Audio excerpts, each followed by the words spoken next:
Piensa en los monstruos más icónicos del cine. El psicópata de hotel con un complejo materno, el asesino gigante con una máscara hecha de piel humana, el que secuestraba mujeres para crear un traje de mujer. Ahora, imagina que te digo que todos ellos nacieron de la mente de una sola persona. No de un guionista de Hollywood, sino de un hombre real. Un granjero solitario y tímido de un pequeño pueblo de Wisconsin. Un hombre que no se conformaba con matar, sino que usaba los cuerpos de sus víctimas como si fueran tela, madera y arcilla. Esta noche, en Criminalista Oculto, no solo narramos un crimen. Desenterramos el origen del monstruo que inspiró tus peores pesadillas. Esta es la verdadera historia del carnicero de Plainfield.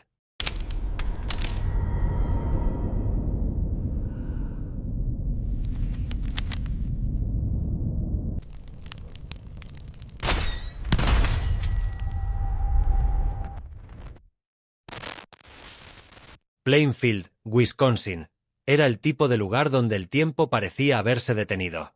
Un punto en el mapa rodeado de campos de maíz, con apenas unos cientos de almas que vivían al ritmo de las estaciones.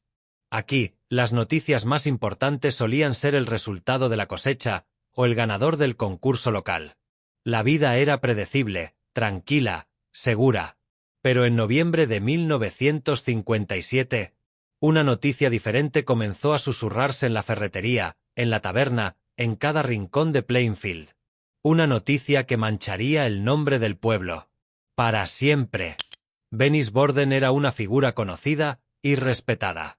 Una viuda de 58 años, madre del propio sheriff adjunto del condado, Frank Borden, y la dueña de la única ferretería del pueblo. Era una mujer trabajadora, directa, el pilar de su pequeño negocio y una constante en la vida de la comunidad. Si necesitabas clavos, alambre o un consejo honesto, ibas a ver a Venice. Su rostro era tan familiar como la iglesia del pueblo o el viejo roble de la plaza. Era un símbolo de la normalidad. Era confianza. La mañana del 16 de noviembre comenzó como cualquier otra. Era el inicio de la temporada de caza, y el pueblo estaba lleno de una energía particular. Frank Borden, como muchos otros hombres de Plainfield, salió temprano al bosque, dejando a su madre a cargo de la tienda. Venice abrió la ferretería, esperando un día de movimiento moderado. El último cliente que la vio con vida fue un hombre llamado Ed Gein. Pasó por la tienda para comprar un galón de anticongelante. El recibo de esa venta sería la última pieza de normalidad en la vida de Venice Borden. Cuando Frank regresó esa tarde, encontró la ferretería cerrada. Algo completamente inusual. La puerta estaba sin llave. Dentro, el silencio era pesado, antinatural. Vio unas manchas oscuras y pegajosas en el suelo de madera, y un rastro que conducía torpemente hacia la puerta trasera. La caja registradora estaba abierta, y su madre no estaba en ninguna parte. Frank sintió un nudo de hielo en el estómago. Como oficial de policía, su instinto se disparó de inmediato. Sabía que no se trataba de un simple robo. El dinero que faltaba era insignificante. Esto era algo más oscuro, algo violento. La investigación se centró rápidamente en esa última venta registrada, el anticongelante comprado por Ed Gein. Ed era el raro del pueblo. Un solterón de 51 años que vivía completamente solo en la ruinosa granja familiar desde la muerte de su madre, Augusta, una década atrás. Hacía trabajos ocasionales para los vecinos, cuidaba niños a veces, y era conocido por su comportamiento extraño, sus risas en momentos inapropiados y una mirada que parecía estar siempre en otro lugar. Muchos lo consideraban inofensivo, un simple ermitaño atrapado en su propio mundo. Un hombre digno de lástima, quizás, pero no de miedo. Pero Frank Borden tenía sus sospechas. Recordaba conversaciones, recordaba que Gein había estado merodeando la ferretería días antes, preguntando cuándo estaría sola Venice. Con esa información, la policía del condado no tardó en trazar un rumbo hacia la aislada y oscura granja Gein. Esperaban encontrar a un ladrón, quizás a un secuestrador. La verdad oficial que estaban a punto de desenterrar era un horror que ninguna mente en Plainfield podría haber concebido jamás. Se preparaban para una confesión, pero lo que obtendrían sería un boleto de entrada directo al infierno. Cuando los oficiales llegaron a la granja, la noche ya había caído, envolviendo la propiedad en una oscuridad casi total. No había luces encendidas. El único sonido era el del viento silbando a través de las tablas rotas del granero, un lamento bajo y constante. Ed Gein no estaba en casa, pero no tardaron en encontrarlo. Estaba cenando tranquilamente en la casa de un vecino, como si nada ocurriera en el mundo. Sin oponer resistencia, casi con una desconcertante indiferencia, Gein fue detenido mientras un grupo de agentes, liderados por el sheriff Ardsley, se preparaba para forzar la entrada a la casa. La puerta de la cocina de verano se abrió con un chirrido, y un olor denso y nauseabundo los golpeó como una pared. Una mezcla de podredumbre, polvo, grasa rancia y algo más, algo metálico y dulzón que se pegaba al fondo de la garganta. El interior era un caos indescriptible. Montañas de basura, revistas viejas, latas, herramientas y restos de comida cubrían cada superficie, creando un laberinto de suciedad. Era la guarida de un acumulador, pero había algo más. Algo terriblemente equivocado en el aire. El sheriff Ardsley dio un paso adentro, su linterna cortando la penumbra. El haz de luz bailaba sobre pilas de desorden, revelando el abandono de años. Al avanzar hacia el centro de la habitación, su hombro rozó algo que colgaba del techo. Algo pesado y frío al tacto, incluso a través de su grueso abrigo. Instintivamente, levantó la luz, y el mundo se detuvo. Colgando de los tobillos por un gancho de carnicero, estaba un cuerpo. Desnudo, decapitado, y abierto por el torso como un ciervo después de la caza. Era Bernice Borden. El horror de la escena fue absoluto. Paralizó a los hombres más curtidos del condado, ahogando el aire en sus pulmones. Pero esto era solo el principio. La primera grieta en el expediente de un simple hombre raro.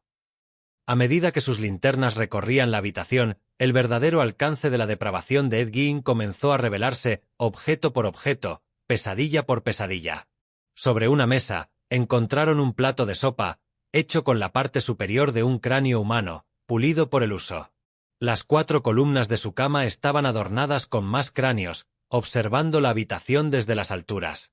Vieron sillas con un tapizado extraño, de un patrón y textura que no reconocieron al principio, hasta que la luz reveló la verdad con una claridad espantosa. Estaban viendo piel humana, perfectamente curtida y cosida, como si fuera el cuero más común. Cada objeto era una nueva capa de locura. Una lámpara cuya pantalla estaba hecha de un rostro humano estirado. Un cinturón hecho de pezones de mujer. Un corsé creado a partir de un torso femenino. Y en una simple caja de zapatos, 9 vulvas disecadas y pintadas. En ese preciso momento, los investigadores comprendieron que no estaban tratando con un asesino común. Este no era un crimen pasional ni un robo que salió mal. Esto era algo para lo que no existían palabras en ningún expediente policial que hubieran visto antes. Un museo de la atrocidad. De repente, otro caso sin resolver resonó en sus mentes como una campana fúnebre, la desaparición de Mary Hogan, la dueña de la taberna local, 3 años antes. Ella también había desaparecido sin dejar rastro, salvo una mancha de sangre en el suelo de su bar. Ed Gein había sido interrogado en su momento, pero se le descartó por falta de pruebas. Ahora, en medio del caos de su casa, encontraron un trofeo macabro, una máscara hecha con la piel de un rostro. Y a pesar de la grotesca manipulación, los rasgos eran inconfundibles. Era Mary Hogan. Las grietas del expediente se habían convertido en un abismo. Y todos se estaban asomando a él. El raro del pueblo no era solo un ladrón. Era un carnicero y un coleccionista de horrores humanos. En la fría sala de interrogatorios del condado de Wausau, Ed Gein era un enigma. Lejos del monstruo que su casa revelaba, se mostraba dócil, casi infantil. Hablaba con una voz suave, desconectado de la monstruosidad que había dejado atrás en su granja. Al principio, negó todo con una calma desconcertante. Pero a medida que los agentes le presentaban la evidencia, una por una, las fotografías de los horrores encontrados, su historia comenzó a desmoronarse. La confesión del asesinato de Bernice Borden llegó de forma fría, metódica. Dijo que su mente se había quedado en blanco, que no recordaba los detalles, solo que había sucedido. Luego, con la misma apatía, admitió haber matado a Mary Hogan. Pero el punto de inflexión, el momento que hizo que la sangre de los investigadores se helara de verdad, no fue la confesión de los asesinatos. En el fondo, era lo que esperaban. El verdadero quiebre, el momento que cambió para siempre la criminología, fue cuando le preguntaron sobre los otros cuerpos. ¿De dónde habían salido todas esas partes? ¿Había un cementerio secreto en su propiedad? ¿Una legión de víctimas sin nombre esperando ser descubiertas? El silencio en la sala fue absoluto. El detective hizo la pregunta, conteniendo la respiración: Ed, los cráneos, la piel, ¿cuántas más? La respuesta de Gein fue tan simple, tan calmada y tan impactante como los propios objetos. No eran víctimas de asesinato, dijo él. La mayoría de los restos los había sacado de sus tumbas. Los agentes se miraron entre sí, incrédulos. ¿Habían oído bien? Ed Gein era un profanador de tumbas. Un ladrón de cadáveres. Durante años, después de la muerte de su madre, había desarrollado un ritual metódico y escalofriante. Leía los obituarios en el periódico local cada mañana, como un hombre de negocios que revisa la bolsa.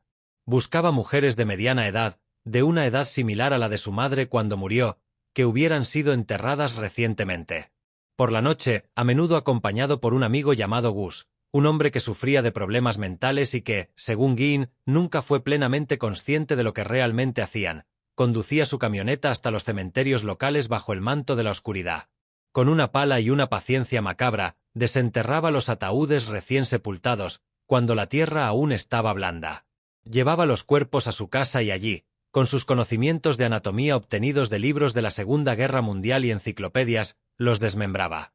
Se quedaba con las partes que le interesaban y devolvía el resto a las tumbas, volviendo a enterrarlas para no levantar sospechas. Era una operación de una precisión de pesadilla. Este fue el verdadero punto de inflexión.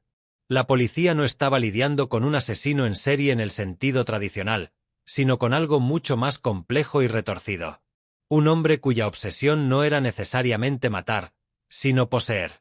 Poseer los cuerpos, transformarlos, usarlos para sus propios fines delirantes. La investigación cambió de rumbo de forma dramática. Ya no se trataba solo de encontrar víctimas, sino de identificar a los muertos que habían sido profanados. El horror ya no solo pertenecía a los vivos, se había extendido a la paz de los muertos. El testimonio de Gein, dado sin emoción, como si describiera una receta de cocina, reveló el núcleo de su locura. El misterio ya no era quién, sino ¿por qué? ¿Qué llevaba a un hombre a rodearse de los muertos de una forma tan íntima y grotesca? La respuesta estaba enterrada en la tumba más importante de su vida, la de su madre, Augusta. Para entender la mente de Ed Gein, es necesario excavar en la tumba de su propio pasado. Y en el centro de ese pasado, como una figura omnipotente y terrible, se encontraba su madre, Augusta Gein. Augusta no era solo una madre estricta, era una fanática religiosa que veía pecado y depravación en cada rincón del mundo, especialmente en el cuerpo y el alma de las mujeres. Para ella, todas las mujeres, excepto ella misma, por supuesto, eran vasijas de inmoralidad, prostitutas en potencia destinadas al infierno. Crió a sus 2 hijos, Henry y Ed, en un aislamiento casi total en esa granja olvidada. Les leía pasajes sangrientos y apocalípticos de la Biblia cada noche, inculcándoles un profundo terror a Dios y un odio patológico hacia el sexo y cualquier forma de deseo. George, su marido, era un alcohólico al que Augusta despreciaba abiertamente. Y sobre sus hijos, ejercía un control psicológico absoluto. Henry, el hermano mayor, intentó rebelarse. Cuestionaba a su madre, intentaba tener una vida propia. Ed, por otro lado, era dócil. Adoraba a su madre y la temía a partes iguales. Era su único amigo, su único universo. La muerte de su padre y, sobre todo, la misteriosa muerte de su hermano Henry durante un incendio, un incidente donde Ed guió a los buscadores directamente hasta el cuerpo intacto, dejaron a Ed completamente solo con Augusta. Su dependencia se volvió total. Ella era su mundo, y cuando Augusta murió de un infarto en 1945, el mundo de Ed Gein se hizo añicos. Se quedó solo en la granja, a los 39 años, sin herramientas sociales, sin amigos, y con la voz de su madre todavía resonando en su cabeza, advirtiéndole sobre la maldad del mundo exterior. Su primera acción fue la de un devoto. Cerró con llave la habitación de su madre, el salón, todas las partes de la casa que ella había habitado, conservándolas como un santuario intacto, cubiertas de polvo pero sagradas. Y entonces, en el silencio aplastante de la granja, la soledad y la locura comenzaron a germinar. Su primer impulso fue extremo. Intentó desenterrar el cadáver de su propia madre, pero la tierra helada de Wisconsin se lo impidió. El deseo de tenerla de vuelta, de recrear la única presencia femenina que no era pecaminosa, se convirtió en una obsesión. Si no podía tener a su madre, crearía una nueva. Y así comenzó su proyecto. La verdad revelada, la clave de todo el horror, es que Gein no era un necrófilo en el sentido sexual. Su motivación era una forma retorcida de transformación. En su mente delirante, quería convertirse en su madre. Quería literalmente meterse en la piel de una mujer para resucitar a Augusta en sí mismo. Por eso robaba los cuerpos. Eran su materia prima. Las pieles eran para crear un traje de mujer que se ponía en la soledad de su granja, para caminar, para sentir, para ser ella. Las máscaras faciales, el corsé de torso, los guantes de piel, todo era parte de un ritual de mente de reencarnación. Pero con el tiempo, profanar tumbas no fue suficiente. Se volvió más difícil, y su necesidad era insaciable. Fue entonces cuando cruzó la línea final. Mary Hogan y Bernice Borden no fueron asesinadas por odio, fueron asesinadas por sus partes. Eran material fresco para su proyecto. Eran las piezas que le faltaban para completar su grotesca creación. El carnicero de Plainfield no mataba por placer sádico, mataba por utilidad. La terrible verdad no era sobre la muerte, era sobre una grotesca y desesperada forma de resurrección. Un hombre intentando reconstruir a su madre, usando los cuerpos de otras mujeres como si fueran tela y arcilla. La noticia de los horrores de la granja Gein se extendió como un incendio. Los periódicos de todo el país luchaban por encontrar las palabras, acuñando apodos que pasarían a la historia. El carnicero de Plainfield. El demente de Wisconsin. La Casa de los Horrores se convirtió en una atracción turística macabra, atrayendo a curiosos de todas partes, hasta que, una noche, poco antes de que la propiedad fuera subastada, un incendio misterioso la devoró por completo, reduciendo el Museo de Atrocidades de Gein a un montón de cenizas y secretos quemados. Muchos creen que fueron los propios vecinos, intentando borrar la mancha de su pueblo. Mientras tanto, el proceso judicial contra Ed Gein comenzaba. En 1958 fue llevado a juicio, pero solo por un cargo: asesinato en primer grado por la muerte de Bernice Borden. Su abogado, sin dudarlo, alegó enajenación mental. Tras una serie de exámenes psiquiátricos, el diagnóstico fue claro: Gein sufría de esquizofrenia y psicopatía. Se le consideró no apto para ser juzgado y fue confinado en el Hospital Central del Estado para Criminales Dementes. Para la justicia y el público, el caso parecía cerrado. Ed Gein desaparecería tras los muros de una institución. Pero la historia legal de Gein tuvo un giro inesperado y tardío. Pasaron 10 años. Una década en la que Ed Gein vivió en confinamiento psiquiátrico. Y entonces, en 1968, los médicos determinaron que su estado mental había mejorado. Ya no estaba en un estado psicótico activo. Según ellos, ahora sí podía entender los cargos y enfrentar un juicio. Estaba, en términos legales, mentalmente competente. El caso del carnicero de Plainfield se reabrió. El juicio finalmente se llevó a cabo, una década después de los crímenes. El fiscal, en una decisión estratégica para asegurar una condena y evitar los enormes costos de un juicio más amplio, se centró de nuevo únicamente en el asesinato de Bernice Borden. Dejaron de lado el caso de Mary Hogan y las incontables profanaciones. Solo necesitaban probar un asesinato para encerrarlo de por vida. El juicio fue rápido. El 14 de noviembre de 1968, el jurado declaró a Ed Gein culpable de asesinato en primer grado. Pero esto era solo la primera fase. Inmediatamente después, en una segunda fase del juicio, se debía determinar su estado mental en el momento del crimen, 10 años atrás. Gracias a los testimonios psiquiátricos, el juez dictaminó que, en 1957, Gein estaba legalmente demente. Por lo tanto, el veredicto final fue no culpable por razón de locura.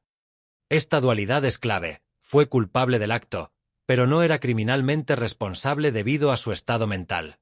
La sentencia, al final, fue la misma que había estado cumpliendo durante la última década: confinamiento perpetuo. Pasó el resto de sus días entre el Hospital de Mendota y otras instituciones, donde, según todos los informes, era un paciente modelo. Tranquilo, educado y dedicado a las manualidades. Una imagen que contrastaba brutalmente con los horrores que había creado con sus propias manos. Y en cuanto a la red de cómplices, nunca existió. El único ayudante que tuvo en sus profanaciones, Gus, fue considerado un cómplice involuntario, una persona con discapacidad intelectual que no comprendía la naturaleza de lo que hacía. Nunca fue acusado. Ed Gein actuó solo, impulsado únicamente por los fantasmas de su propia mente. Edward Gein murió de insuficiencia respiratoria y cáncer en 1984, a la edad de 77 años. Su cuerpo fue llevado de vuelta a Plainfield. Fue enterrado en el cementerio local, en la parcela familiar, a pocos metros de la tumba de Henry, su hermano, y a la sombra de la tumba de Augusta, su madre. La mujer que definió su vida y desató su locura. Con el tiempo, su propia lápida fue robada y vandalizada repetidamente por buscadores de recuerdos macabros, hasta que finalmente fue retirada para siempre y guardada en un almacén. Incluso en la muerte, el legado de Gein seguía perturbando la paz. ¿Hubo justicia para sus víctimas? Es una pregunta difícil, y quizás sin una respuesta satisfactoria. Bernice Borden y Mary Hogan fueron brutalmente asesinadas. Decenas de familias descubrieron con horror que la paz de sus seres queridos había sido violada de la forma más espantosa que se pueda imaginar. Gein nunca pasó un día en una prisión convencional. Para algunos, esto fue una falla inaceptable del sistema. Para otros, fue el reconocimiento de que sus acciones no nacieron de la maldad pura, como la entendemos, sino de una enfermedad mental profunda y devastadora que había consumido su realidad. La justicia, en este caso, no tomó la forma de un castigo, sino de un confinamiento. Una medida para proteger a la sociedad de un hombre que vivía en un mundo completamente roto.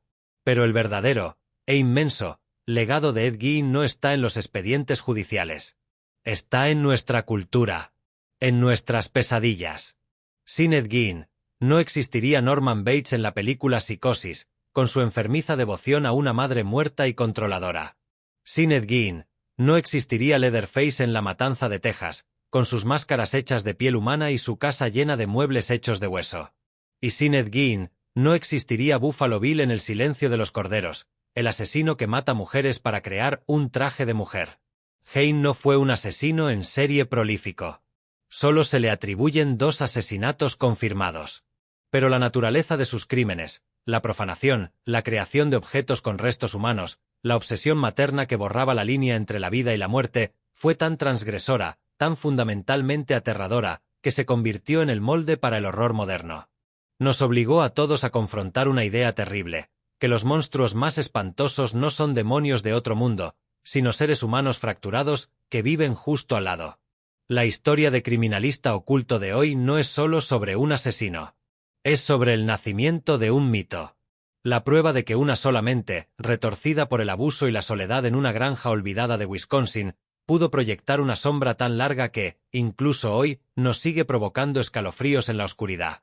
Si esta inmersión en las profundidades de la mente criminal te ha impactado, suscríbete a Criminalista Oculto y activa la campana para no perderte nuestro próximo análisis. Déjanos un comentario. ¿Crees que, al final, se hizo justicia en el caso de Ed Gein? Te leemos.